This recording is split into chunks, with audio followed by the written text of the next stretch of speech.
मुलांसाठी ती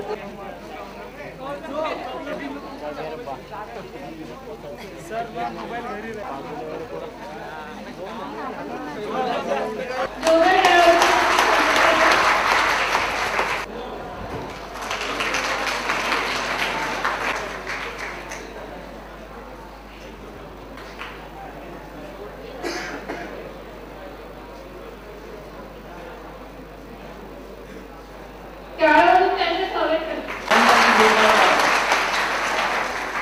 सकाळ माध्यम समूहाच्या यंग इन्स्पिरेटर्स नेटवर्क अधिकचा वेळ घेणार नाही, कारण या ठिकाणी पाहुण्यांनाही वेळेचा थोडा अभाव आहे, बाहेर जायचं आहे आणि तुम्हालाही उत्सुकता आहे ती म्हणजे आणेला येण्याची. आणि खरोखरच मराठी चित्रपटसृष्टीला एक वेगळं बहुयागामी आयाम आणि विशेष म्हणजे कायद्यांची विद्यार्थिनी असणारी ही हरहुन्नरी अभिनेत्री आज आपल्यामध्ये उपस्थित आहे.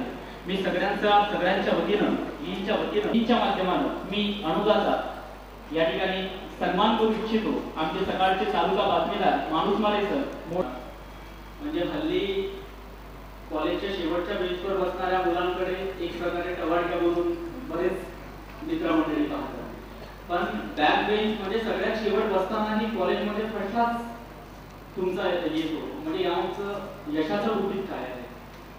ऍक्च्युली काय, पुढे बसा मागे बसा, तुम्ही किती लक्ष देताय आणि किती मेहनत करताय ह्याच्यावर सगळ्या गोष्टी आहेत. म्हणजे शुअर आम्ही टवाळक्या करतो, आम्ही कधी कधी थोडीशी मस्ती करतो, पण जेवढं लक्ष आणि जेवढं रिस्पेक्ट टीचर्सना पुढे बसलेले विद्यार्थी देतात तेवढंच आम्ही देतो. त्यामुळे आणि अभ्यासात लक्ष असतंच. आणि कसं सगळ्या गोष्टी बाकीच्या करता येतात तर अभ्यास पण केलाच पाहिजे असं मला माझ्या घरच्यांनी लहानपणापासून शिकवले आणि मला ते पटतं. बाकी सगळं आवडीने करता येतं तर मग अभ्यास नाही, आणि ते जास्त महत्त्वाचं, त्यामुळे त्याच्याकडे जास्त लक्ष दिलं.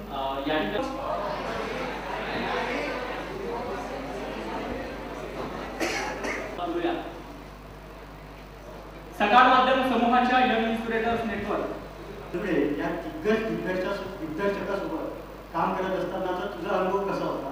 आणि सोबतच आम्ही सिनेमात बघतो की तू आरतीच्या बुलेटवर बसली आहे, आरतीच्या मोपेडवर बसली आहे, तर आरतीला खरंच बुलेट, ट्रॅक्टर, मोपेड हे सगळं चालवता येतं का? ते सुद्धा तू सांग. हो, तिने तिच्या कामासाठी खूपच मेहनत घेतली. म्हणजे तिचं वय लहान आहे आणि तिच्या शिक्षणावर खूपच टीका केली जाते सध्या, की तिने शाळा सोडली, तिने हे केलं, तिने ते केलं, पण त्या गोष्टी तिला आता करणं खरंच शक्य नाही आहेत. आणि तिने ज्या गोष्टीसाठी कुठेतरी तंद्री लागून गेली, त्यांनी मला विचारलं तू लक्ष नाही देतेस, काय करतेस? माझं लक्ष, त्यांना म्हटलं आहे माझं लक्ष, त्यामुळे मी 2 महिने काय शिकवलंय तू सांग. मी त्यांना थोडंफार सांगितलं, त्यामुळे मी आता शिकवलंय का हे शिकून 2 महिने होऊन गेले.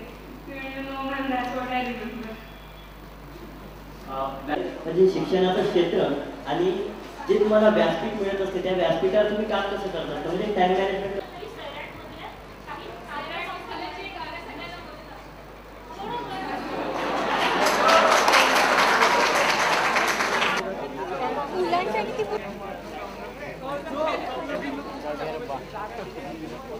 सर मोबाईल घरी